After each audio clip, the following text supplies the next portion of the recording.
hôtel ici. C'est là pour pratiquer. Si les gens ne pratiquent pas, dehors. C'est simple. S'il n'y a pas de classe, s'il n'y a pas de ceci, cela, il faut partir. Donc, on n'est pas là pour prendre de l'argent pour les gens, hein, pour louer une chambre. Les gens viennent ici pour pratiquer. C'est différent. Sans ça, on n'est plus des spiritualistes, on est des businessmen.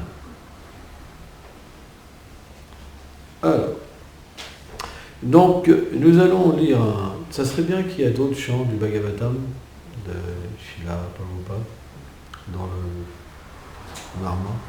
Il y a le 7e et le 8e. Donc, nous allons lire un verset du Srimad Bhagavatam, chant 8, chapitre 9, verset 3. J'ai pris comme le livre souverain. Katvam kanchapala shakshi kutova kim siki shashi kasha sivada fomharu matnativa mamam sinaha. Traduction. Ô ravissante jeune fille, vous avez de si beaux yeux semblables aux pétales d'une fleur de lotus. Qui êtes-vous? D'où venez-vous? Pour quelle raison êtes-vous venu ici? Et à qui appartenez-vous? Ô vous qui avez de si belles hanches, notre esprit est troublé simplement en vous regardant. Devinez quelle histoire c'était. T'en as importé. Srila Prabhupada. Les Asuras questionnèrent la merveilleuse jeune fille en ces termes. À qui appartenez-vous?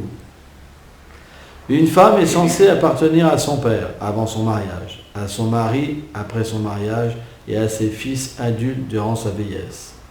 À ce propos, Srila Vishwanath Chakravarti Thakur explique que la question « à qui appartenez-vous » signifie « de qui êtes-vous la fille ?» Comme les Asuras pouvaient comprendre que cette merveilleuse jeune fille n'était pas encore mariée, chacun d'eux désirait l'épouser. C'est pourquoi ils demandèrent « de qui vous êtes la fille ?» Omaganati Mirandasya Ganam Janam Shalakai Shakshur Meditamina Tasmei Shivadavena. Tout existe en Dieu.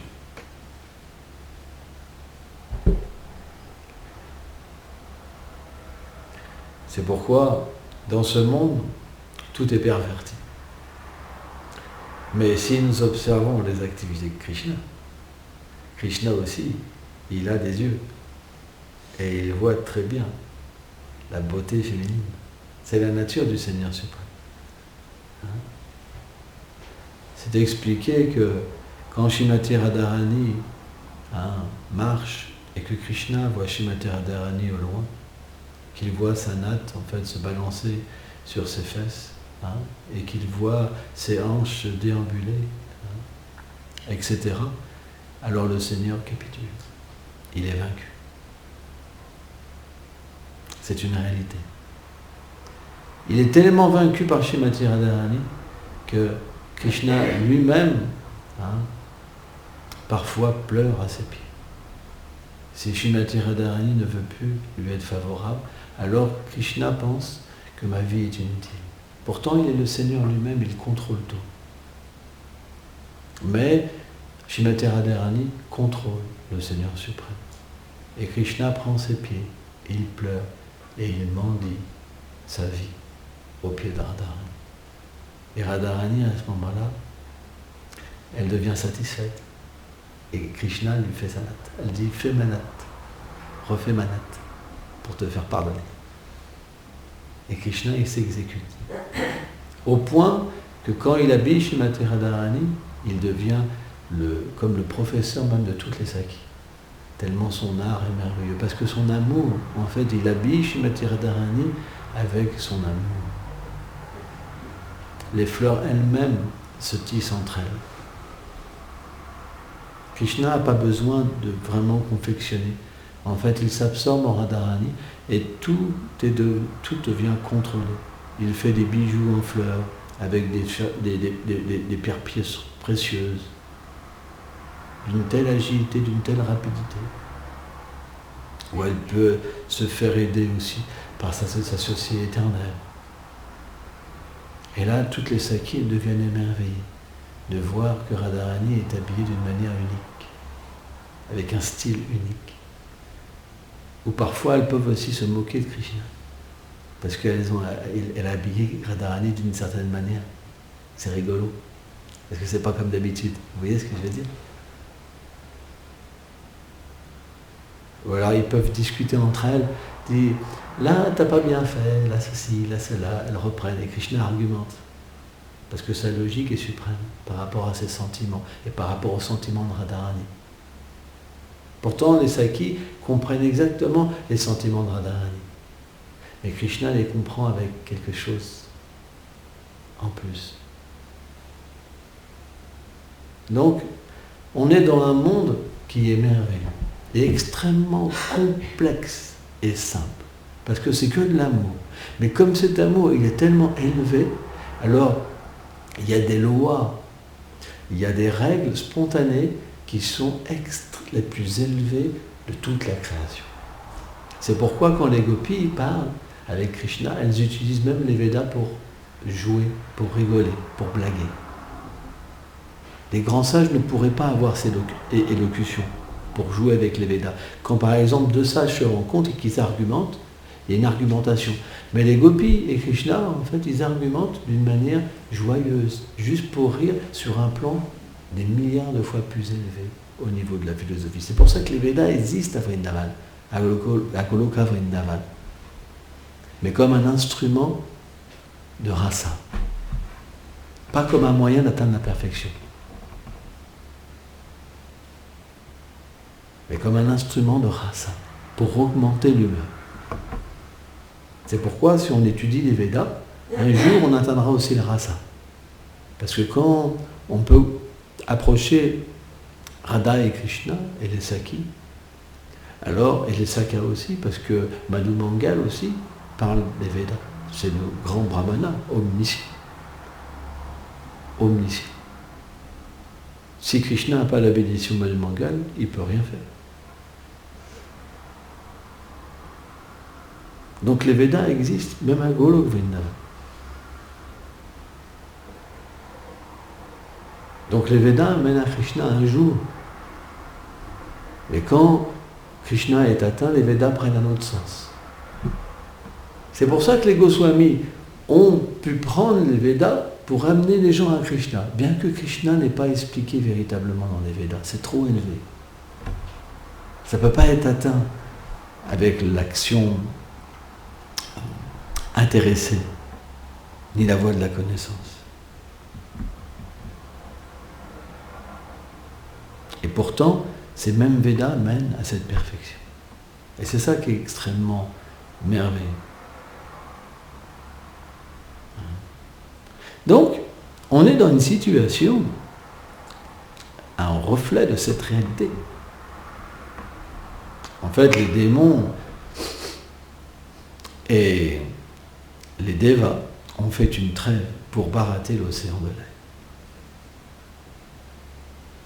Le Seigneur lui-même vient en tant que l'avatar tortue pour faire la barate. Et Vasuki, qui est une manifestation de Shrimati Radharani, est utilisé pour tirer. On a raconté l'autre jour que les devas sont très miséricordieux. Vasuki, il a un poison extrêmement toxique. Il brûle. C'est un dragon. Comme un dragon. Et les devas, en fait, ils voulaient donc prendre la tête pour que leurs ennemis puissent avoir le meilleur aise. Mais les asuras, ils se méfient toujours. Comme ils ont une nature de tricheurs, ils pensent que tout le monde va les tricher. Donc ils disent non, nous on veut prendre la tête. Et quand ils ont pris la tête, en fait, ils étaient brûlés par le poison de Vasuki. Et donc ils ont baraté. Et différentes choses merveilleuses sont sorties de cet océan. Dont Mohini Murti, qui est la forme féminine de Vishnu. Et donc, pour une circonstance que je ne vais pas raconter, c'est que à un moment, donc, ils ont baraté le nectar. Et donc, les asuras se sont emparés du nectar. Et le nectar, ça donne l'immortalité, la puissance la gloire, la victoire. C'est ça que je cherchais, la victoire. Et donc, ce nectar ne pouvait pas rester dans les mains des asuras, des êtres démoniaques. Donc le Seigneur est venu sous la forme de Mohinimurti. Et quand les asuras ont vu cette forme merveilleuse, ils ont tous été captivés. Captivés au point qu'elle pouvait faire ce qu'elle voulait. Dès qu'elle souriait, dès qu'elle a regardé ils étaient complètement perdus, abandonnés.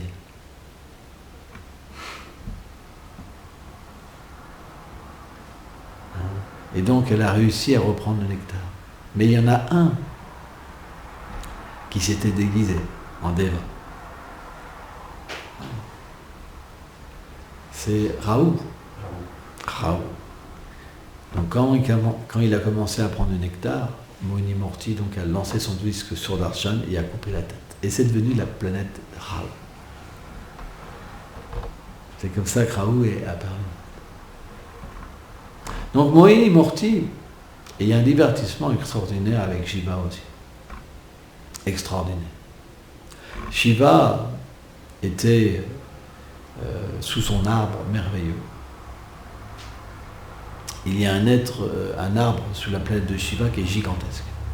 Gigantesque. Il n'y a aucun bruit, même pas de bruit d'oiseau. Les 4 Kumaras, des grands sages sont là. Et méditent en fait, sous la direction de Shiva. Parce que Shiva, c'est le plus grand des Vaishnavas. Et donc, il a beaucoup de disciples dans l'univers. Et des grands êtres. Et Durga était sur ses genoux. Et le Seigneur, donc, a établi un divertissement en apparaissant sous cette forme merveilleuse. Elle jouait avec une balle. Prabhupada décrit Mohinimurti comme jouant avec une balle.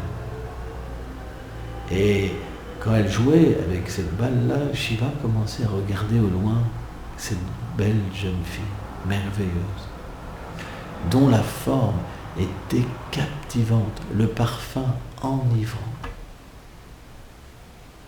Et parfois, elle le regardait en souriant, avec des regards complètement comme des flèches. Et même quand elle jouait, parfois, le bord de son vêtement faisait voir ses belles formes. Et là, Shiva était au milieu des plus grands sages de l'univers. Il a tout oublié. Il a même oublié son épouse. Il ne voyait plus rien.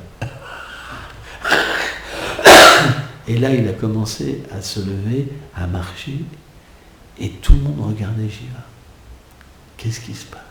Il était attiré par Mohinimurti.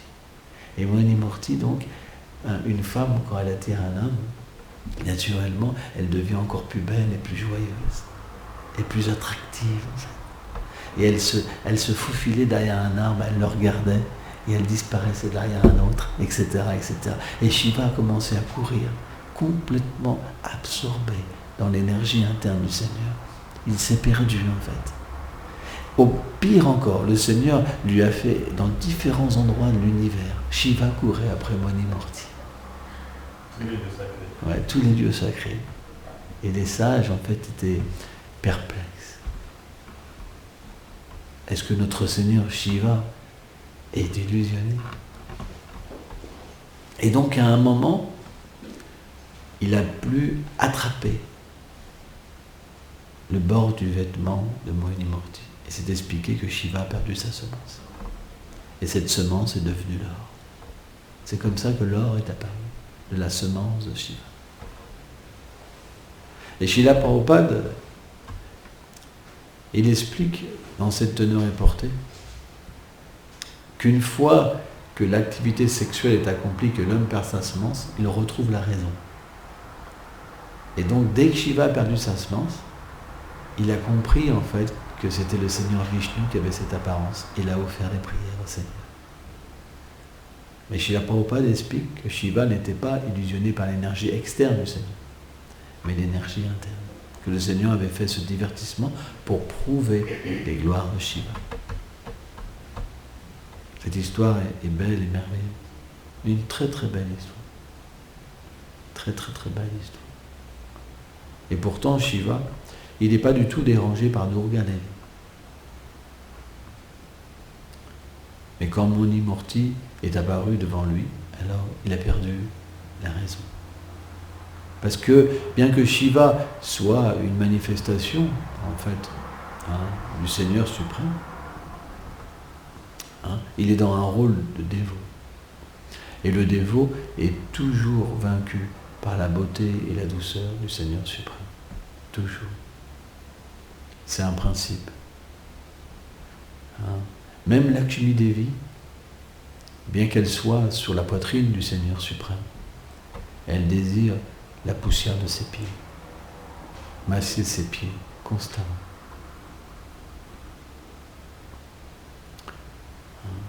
Parce que le corps du Seigneur suprême est un océan de douceur, un océan de sentiments.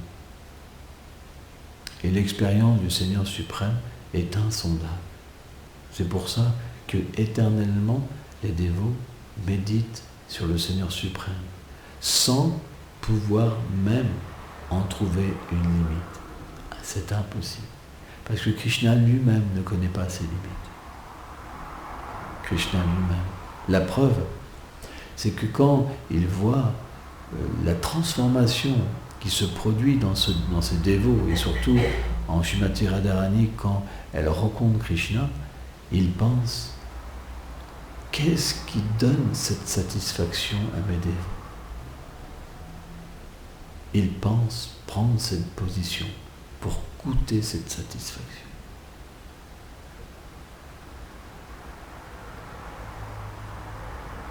Et quand il vient en tant que Chaitanya Mahaprabhu, il ne peut pas trouver de limite à cette satisfaction.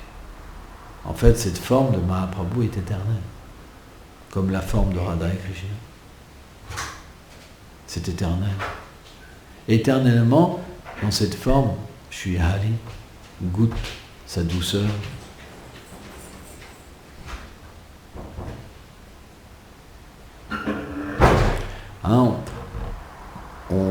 On a été, il n'y a pas longtemps, à Pilipukur, à Varshan. Varshan est le lieu où Vrishabhanu Maharaj, le père de Radharani, et Kirtida Sundari, sa mère, habitent éternellement. Et c'est un lieu où il y a différents divertissements. Et Pilipukur est le lieu d'un divertissement particulier. C'est expliqué qu'un jour, Maria Yashoda allait le sentiment parental, Vatsalara, personnifié. Elle est la beauté et l'étendue de ce sentiment personnifié. Quand Srimati Radharani désire apporter satisfaction à Krishna sous la forme d'une mère, elle se manifeste sous la forme de Mère Yashoda. Donc Mère Yashoda est une personne qui n'a pas de limite. Qui pourrait contrôler l'illimité? Qui pourrait donner des ordres à l'illimité? Qui pourrait tirer les oreilles à l'illimité si lui-même il n'est pas illimité? On doit comprendre que dans ce monde transcendantal à Vrindavan, les personnages ne sont pas des personnages ordinaires, mais ils sont directement des manifestations du Seigneur suprême. Comme Shridam, Sudam, Vasudam, Kinkini, tout ça. Toutes ces personnes-là sont des manifestations du Seigneur suprême. C'est pourquoi c'est expliqué, quand Krishna est avec Shridam, ils sont deux êtres suprêmement beaux et merveilleux. Et donc, Mère Yashoda, elle aime Krishna, elle aime Radharani autant qu'elle aime Krishna. Le sentiment de Mère Yashoda pour Radharani égale celui de Krishna. Et même parfois, il peut même dépasser.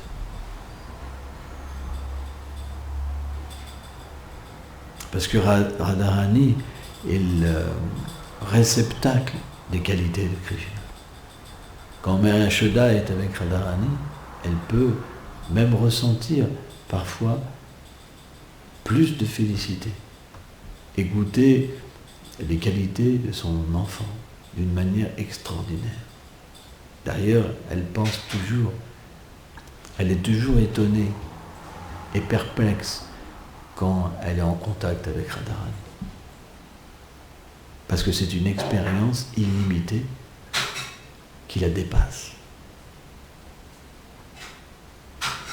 Donc, elle pense tout le temps que la meilleure moitié pour Krishna, ça serait Radharani. C'est sa méditation éternelle. Mais Yashoda, comment je peux marier mon Karma à cette merveilleuse jeune fille qui est Radharani et qu'elle l'aime complètement. Elle l'aime Radharani complet. Full. Et donc un jour, elle avait fait un plan. Donc elle avait été à Varjan. Et un jour, elle a commencé donc à parler à Srimati Radharani du fait qu'elle pourrait éventuellement devenir sa belle-fille. Ça serait merveilleux d'unir les deux familles. Quelque chose de vraiment extraordinaire. Et Radha, en fait, quand elle entend des choses comme ça, elle est à la fois heureuse et à la fois ce sentiment dans cette région, elle est qu'elle ne peut pas être mariée avec Krishna. Il y a une certaine confusion dans l'esprit de Radharani. Une confusion extrêmement douce et merveilleuse. Comme des volcans qui éclatent dans son esprit, dans son cœur. Parce que Radharani, elle est comme des sentiments personnifiés sans limite. Et donc, Yashoda, pour arriver à ses fins, elle a, dans la discussion, quand Radharani se perdait dans ses idées, elle lui a mis du haldi, en fait, sur ses mains. Du haldi. Et elle lui a dit, sais-tu ce que ça signifie, ma fille? Sais-tu ce que ça signifie? Et donc elle a regardé ses petites mains avec ses yeux de biche et elle était quelque part subjuguée par le sentiment de Yashoda. Et elle dit, non mère, ceci veut dire que tu es promise. Et là, elle pensait, Radharani, que ça serait merveilleux, mais en même temps, elle aime être libre comme une biche. Courir libre comme une biche.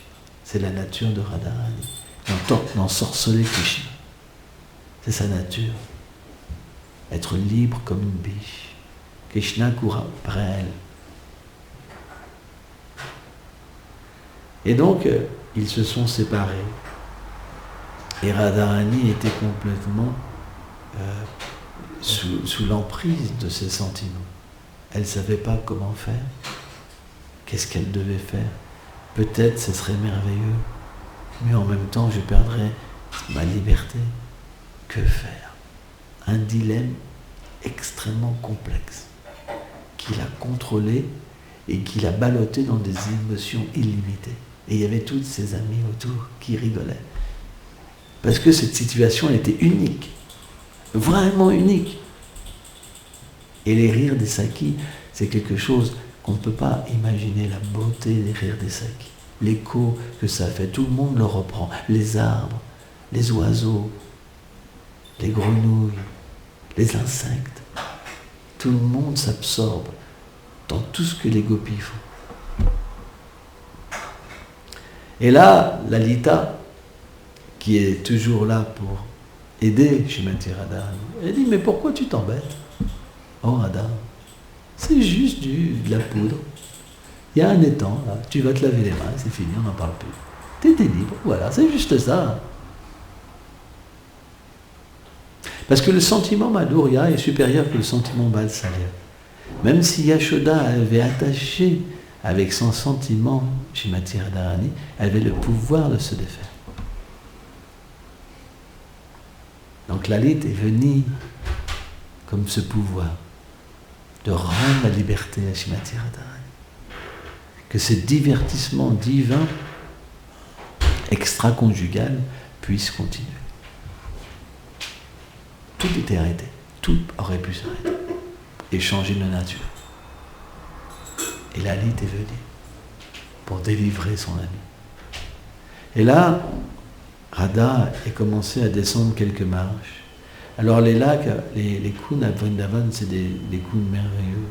Tout est en pierre précieuse, une eau extrêmement extatique, qui est l'amour de Dieu liquide, avec des poissons, des choses merveilleuses, bref. Et donc elle a commencé donc à descendre, à lever sa robe, et avec son esprit absorbé à Krishna, elle a commencé donc à se laver les mains. Et elle pensait à Krishna. Ça serait tellement merveilleux, on pourrait être toujours ensemble. Elle a commencé à se laver les mains de cette manière. Mais en fait, elle lavait son cœur. Tous ses sentiments ont commencé à s'infuser dans l'eau. Et l'eau a commencé à devenir de couleur de l'or. Ça a grandi, grandi, grandi. Les marches ont commencé à être couleur de l'or. Le sol, les arbres, tout commençait à prendre une dimension extraordinaire. Et là, les Sakis ont dit « Arrête, Radé, arrête, arrête !»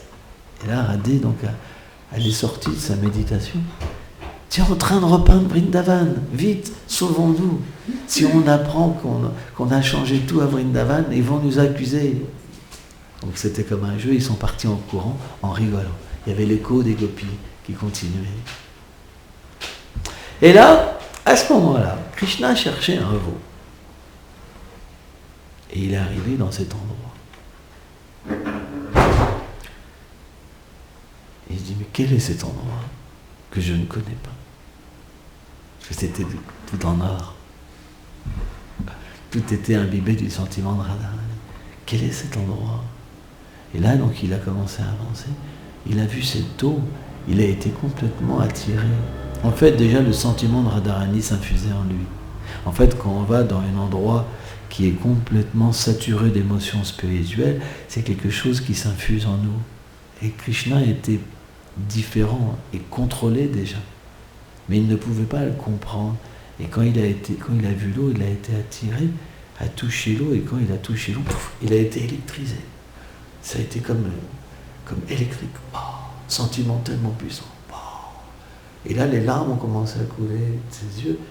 Et il a commencé à chanter son propre nom et avoir un sentiment de se chercher lui-même. C'était une expérience étrange et extraordinaire. Donc il a regardé autour de lui, parce que faut quand même faire attention, hein. Il est connu dans cet endroit.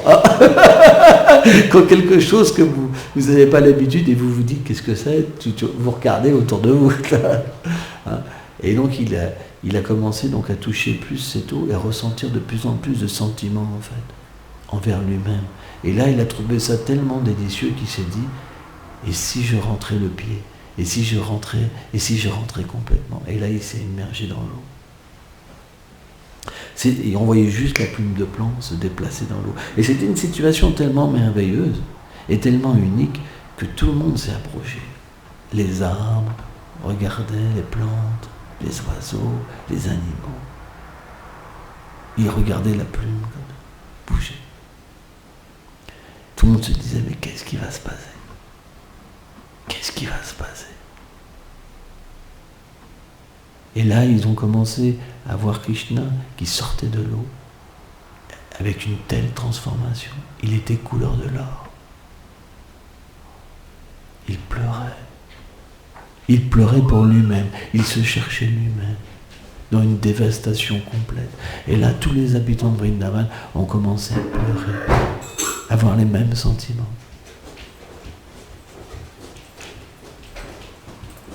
Et graduellement, Krishna a repris ses sentiments et il est reparti. Vrindavan est un lieu tellement extatique, où il y a des sentiments tellement puissants, tellement merveilleux.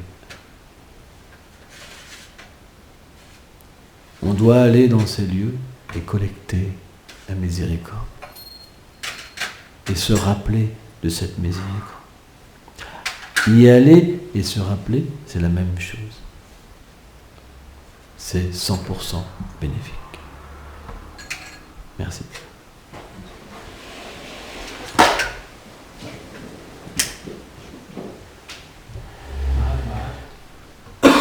En fait, je pense que Mère Yashoda et Kirtida, quand elles étaient jeunes, elles étaient amies, elles jouaient ensemble. Wow. Et en fait, elles s'étaient fait la promesse que si un jour moi j'ai un fils et toi t'as une fille, alors on va les marier ensemble. Il y a une histoire pourquoi Radha et Krishna n'ont pas pu se marier. L'histoire vraie.